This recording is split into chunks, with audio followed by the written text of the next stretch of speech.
I couldn't take the calls anymore. I just couldn't take knowing. There was nothing I could do to stop them from coming through. I had to put an end to it. It all started this summer when I was playing with my oldest daughter, Chrissy. My kid absolutely loved toy cars, so I had given her my Matchbox collection, which I'd kept in the attic since my childhood.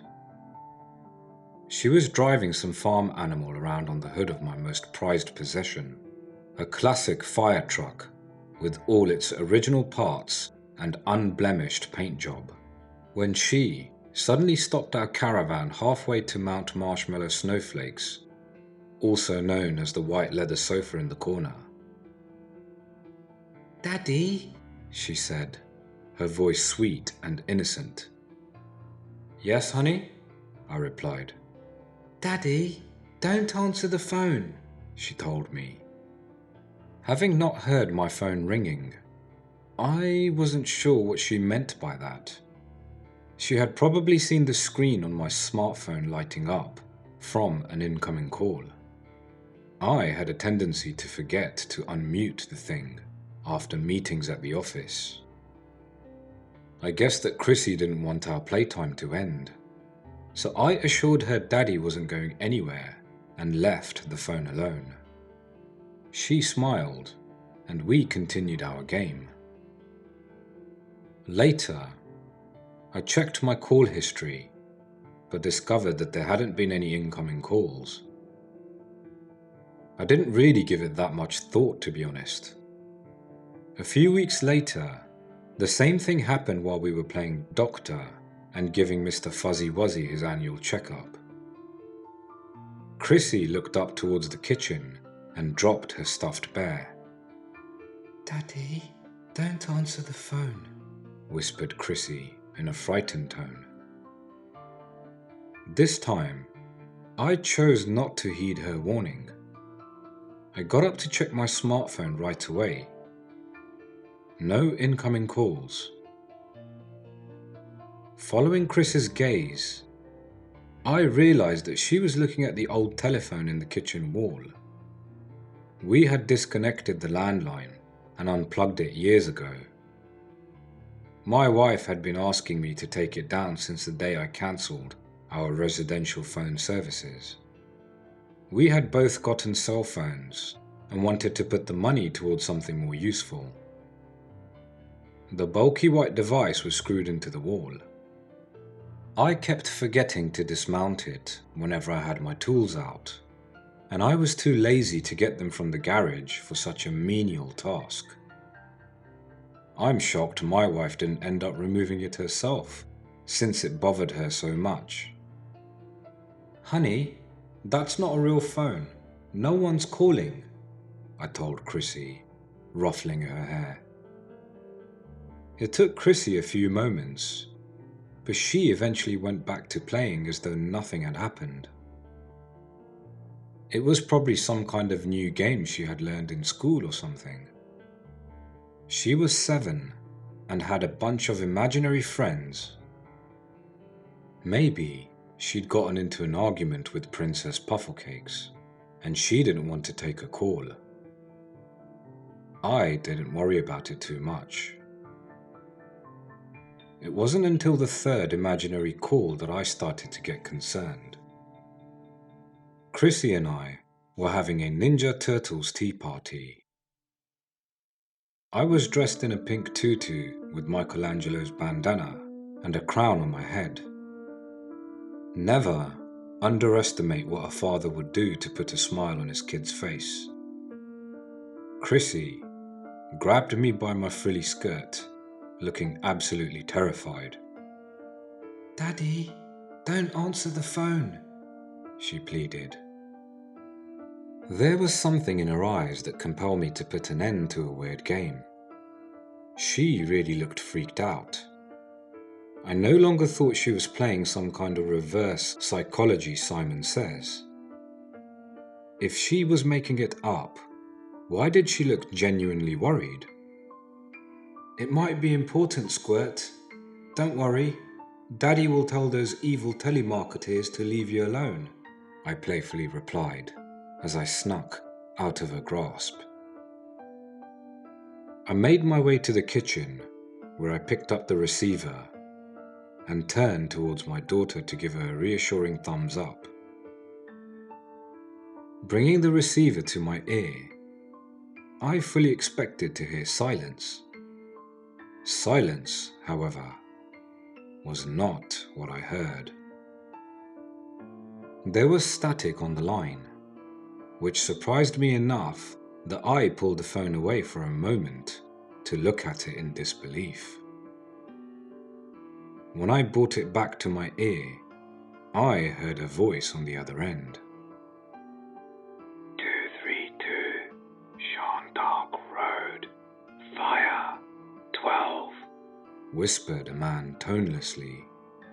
What the fudgesicles? I answered, perplexed. My wife must have been playing a trick on me. She had probably convinced Chrissy to help her out, so I'd do my job and get rid of the phone. I immediately yanked the cord, and it came flying towards me, hitting me square in the face. I was stunned. It was far too loose to have been in the jack. When I asked my wife about it, she had no idea what I was talking about. The next morning, I absent-mindedly checked my emails while the news played in the background. There was a segment about a fire in an apartment complex. At first, I didn't pay it too much attention, but then I heard the address. 232 Jean Dark Road.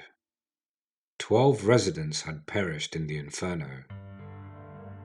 I nearly dropped my #1 dad coffee mug on the floor. I didn't know what to do. It was too late to call the police and tell them I'd gotten a creepy warning call about the fire. They'd think I was a nutter or an attention seeker. I took a moment to calm down and rationalize what had happened. It was just a very weird and very scary coincidence.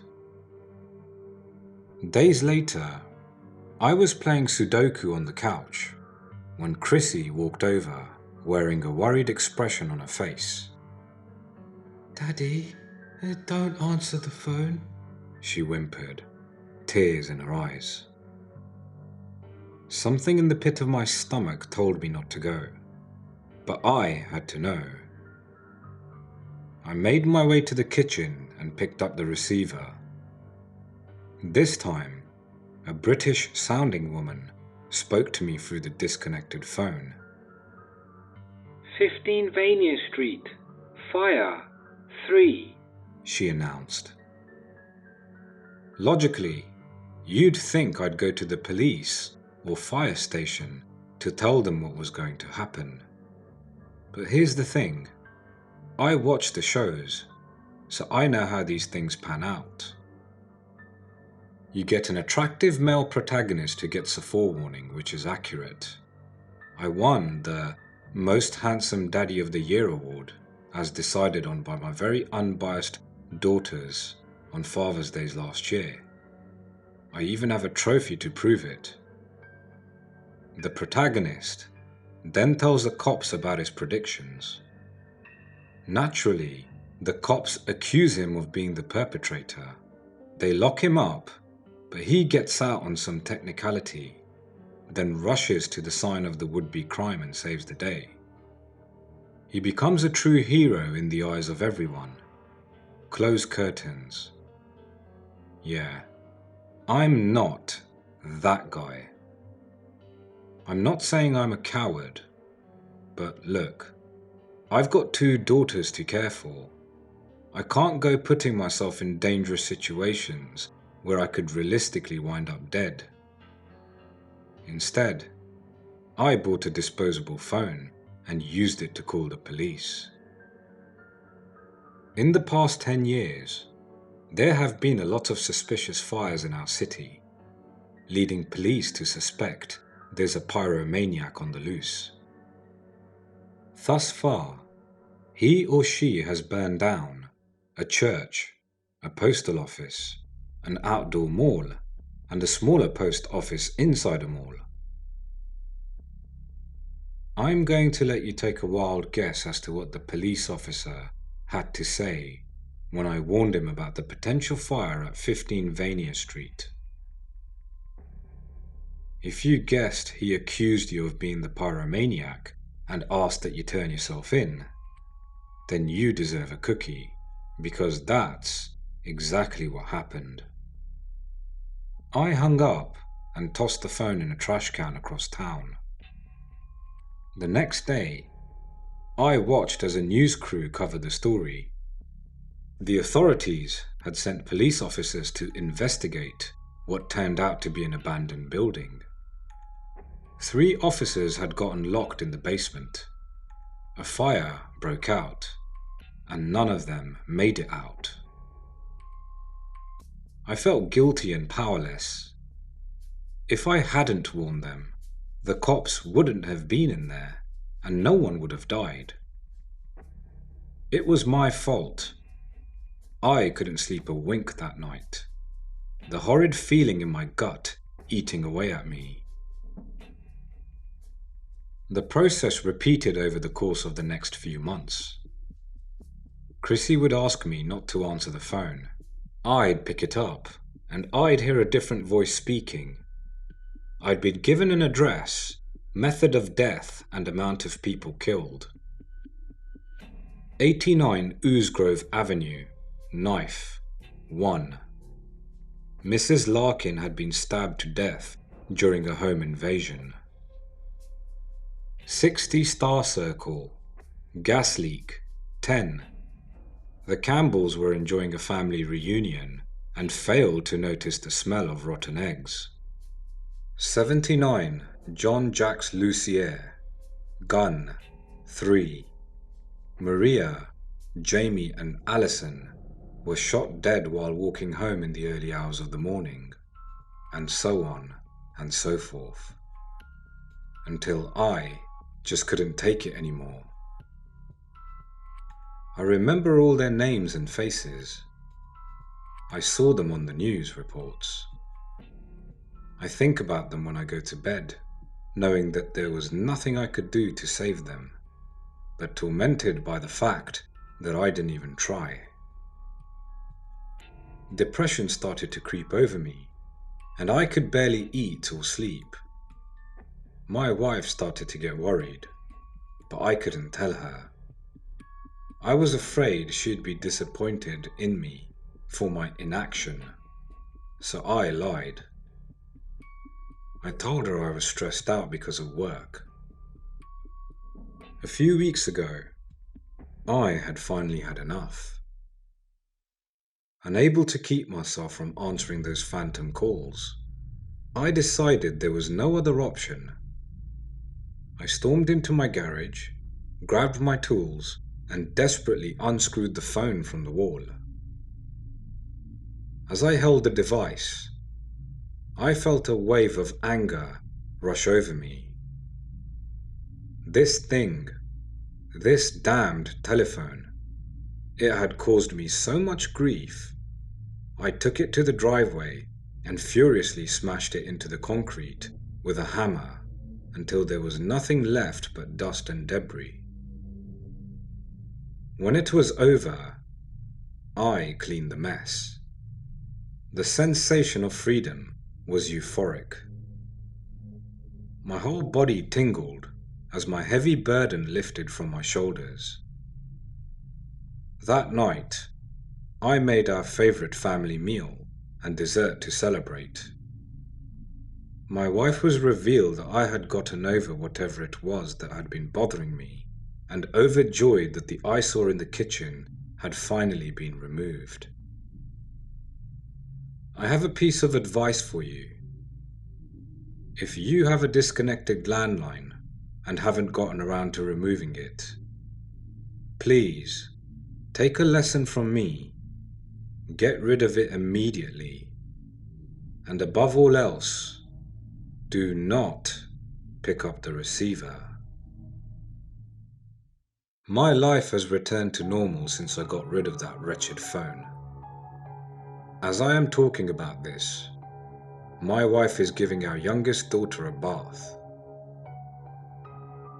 I can hear them singing the bubble bath song and giggling. Chrissy is in the living room with me. She's playing with this silly pink Disney phone. It's one of those fancy schmancy glittery toys, a pimped out version of the Fisher-Price rotary phone I used to have when I was a kid. Every dial projects a message from one of the Disney princesses. It's weird. She's never shown any interest in it before. It's not a real phone. It doesn't even have a cord. But there's that look in her eyes again. She's worried. I know what she wants to say. No. It's just a toy. It's just a toy. It's just a toy. But I'm going to check. I need to know. Shit. I can hear static on the other end. It's a man's voice. He's saying, "It's my address. Propane explosion. Full. I need to get my girls out of here. Please don't let it be too late."